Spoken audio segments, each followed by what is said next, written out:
Olá a todos e a todas, sejam bem-vindos. Hoje mais uma aula aqui sobre calorimetria, né? Então, só para recapitular aqui, na última aula, nós começamos a ver que o calor é essa coisa, né?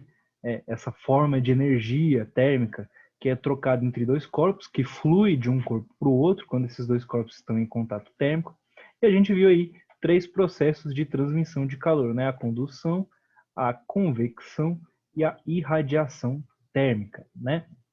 Eu esqueci de falar na última aula, mas já fica registrado aqui que a garrafa térmica ela é um dispositivo que utiliza, é construído a fim de minimizar esses três processos de transmissão de calor, né? Então ela impede, tenta impedir pelo menos, que o calor saia, que ele vá para o ambiente, né? De dentro da garrafa para fora dela, beleza? Então ele tem aqui, por exemplo, ele é selado a vácuo para impedir a condução térmica, ele tem paredes espelhadas para impedir a irradiação térmica, e ele tem uma tampa aqui para impedir também a convecção térmica, tá? Então, a garrafa térmica, ela é construída justamente para impedir que o calor escape, tá? A gente sabe que em alguns modelos de garrafa térmica isso não é tão eficiente, mas com algumas horas, pelo menos, a garrafa térmica consegue manter o seu conteúdo na sua temperatura, né? Seja quente ou frio também, né? Beleza, então hoje nós vamos continuar com os nossos estudos sobre calor. O primeiro cara que conseguiu definir o calor foi o James Prescott Joule, tá? O grande Joule aí, ele era inglês e ele fez um experimento de Joule, né? Um experimento que ficou bem famoso, onde ele pegou um tonel, colocou algumas pás lá dentro, giratórias, né? E ligou essas pás com dois pesos que caíam de uma certa altura. E aí ele verificou que soltando os pesos, né, várias vezes seguidas, né, erguendo e soltando eles, ele conseguiu perceber que a quantidade de energia, uma certa parte da energia aqui acumulada na queda do peso, né, que fazia as pás girar, essa energia ela era transformada em calor, né, que era doado, que era fornecido para a água e aí fazer com que a sua temperatura se elevasse. E ele conseguiu até calcular essa elevação de temperatura. E aí ele definiu que uma caloria ia ser igual a 4, mais ou menos, né, 4,18 joules. Então, o cara, além de conseguir calcular a quantidade de energia, ele conseguiu ainda fazer um paralelo com a energia mecânica, que é a energia que a gente vê lá no primeiro ano do ensino médio, no caso de vocês aqui no segundo período, né? E aí, nós temos também alguns conceitos aqui que vão levar ainda o calor, tá? A capacidade térmica é um deles. Pensa comigo essa pergunta aqui, ó. É mais fácil ferver 1 litro de água ou 100 ml de água?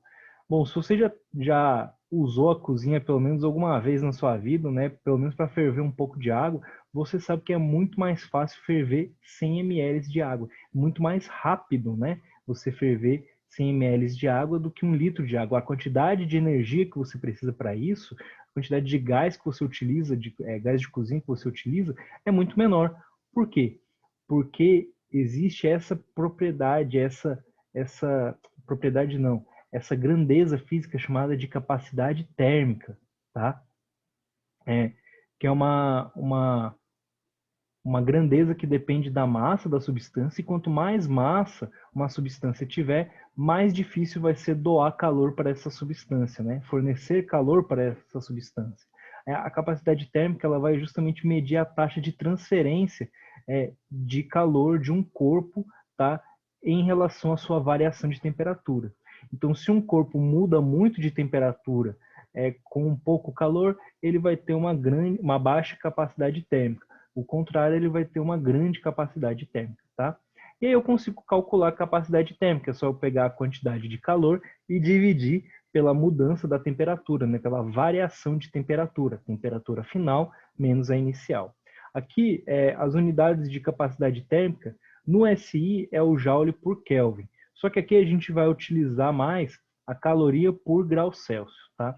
O que é importante você lembrar aqui da capacidade térmica? Essa perguntinha aqui, que nos resume basicamente a ideia de capacidade térmica, e lembrar também que ela não depende da massa da substância. E por não depender da massa, ela não vai ser uma propriedade da substância. Já o calor específico vai ser considerado uma propriedade intrínseca de cada substância e que ainda vai depender do estado da matéria de cada substância. Então vamos tentar entender o que é o calor específico. Não sei se você já foi num clube ou já utilizou uma piscina. Essas piscinas aqui, como essa da foto, elas geralmente têm umas pedras bem bonitas, né? Extremamente caras e chiques e tal, perto do que ficam perto da piscina. Se você num dia ensolarado como desse já pisou numa pedra dessa aqui, você provavelmente já queimou seu pé, né? Porque essa pedra ela esquenta bastante. Só que aí quando você vai para a água está geladinha, está bem agradável, né? Como isso é possível? Se o sol, né, ou seja, a fonte de calor que fornece calor tanto para a água como essa pedra é a mesma, como que a temperatura dos dois está tão diferente? A temperatura desses dois caras aqui vai estar diferente por causa do calor específico. O calor específico é justamente uma propriedade da matéria que vai me dar qual quantidade de energia que é necessária para fornecer para uma certa massa dessa substância para que ela mude a sua temperatura.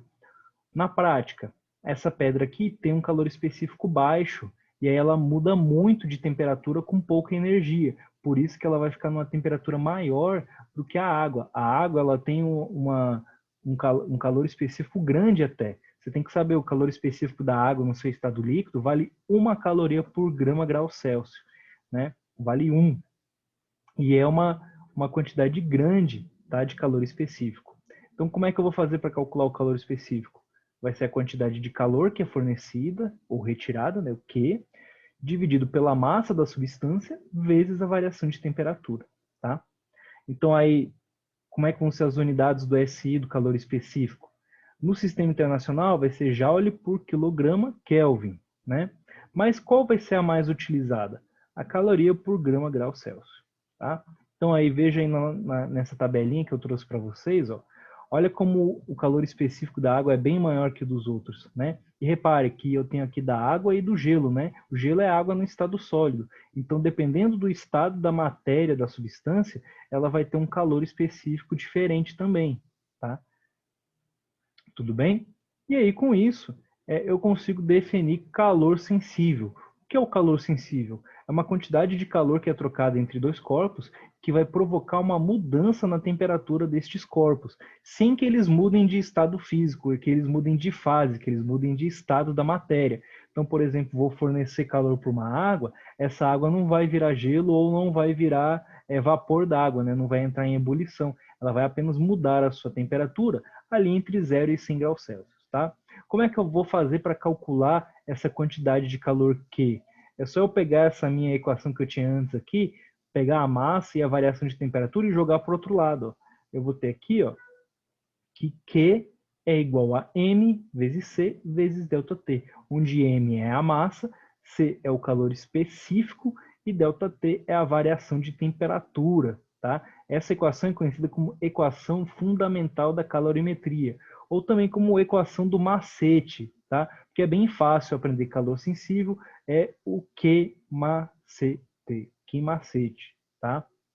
E aí, junto com esse conceito de calor sensível, se eu estou num sistema físico fechado, ou seja, onde eu não tenho troca de calor com o ambiente, então eu tenho dois corpos dentro lá desse sistema, toda quantidade de energia, quantidade de calor que for trocada entre eles, vai ficar apenas entre eles. Ou seja, o que isso significa? Que todo calor que um corpo absorve vai ser igual ao calor que o outro corpo fornece, tá? E isso aí é enunciado no princípio das trocas de calor. Ele fala o seguinte, ó, que a soma algébrica das quantidades de calor trocada até ser atingido o equilíbrio térmico por vários corpos termicamente isolados é nula. O que isso significa para a gente? Que o calor que é absorvido por um corpo mais o calor que é fornecido pelo outro vai ser igual a zero. Ó, a soma algébrica das quantidades de calor trocadas, ou seja, calor absorvido e fornecido até que seja atingido o equilíbrio térmico, é lógico. Isso é nulo, é zero. Tudo bem, gente? Então, eu fico por aqui. Nas próximas aulas a gente vai ver um pouco mais detalhadamente como é que são os estados da matéria, qual é o tipo de calor que é utilizado quando eu vou do sólido para o líquido, por exemplo. E aí a gente vai fazer alguns problemas. Tudo bem, gente? Até mais e fique